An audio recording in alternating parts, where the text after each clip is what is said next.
আসসালামু আলাইকুম ওয়া রাহমাতুল্লাহ।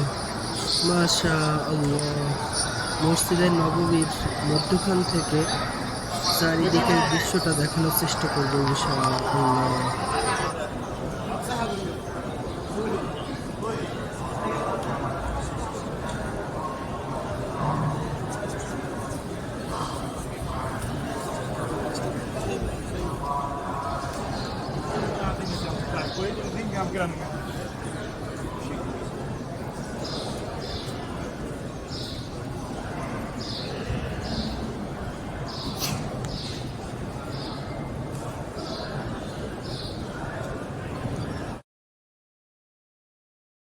আসসালামু আলাইকুম রহমতুল্লাহ। আমি আজকে আপনাদেরকে দেখাবো নবী সাল্লাল্লাহু আলাইহি ওয়াসাল্লামের রওজায় সালাম দেওয়ার গেট এবং রিয়াদুল জান্নায় প্রবেশের গেট।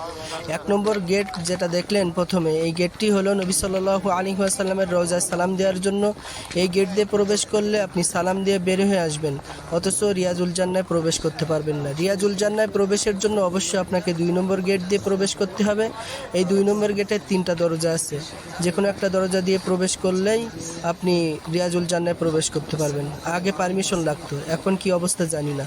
এর পরের ভিতরের ভিডিওগুলো আমি দেব, অবশ্যই আপনার দেখার অনুরোধ রইল। আল্লাহ রাব্বুল আলামিন আমাদের কবুল করুন, আমিন।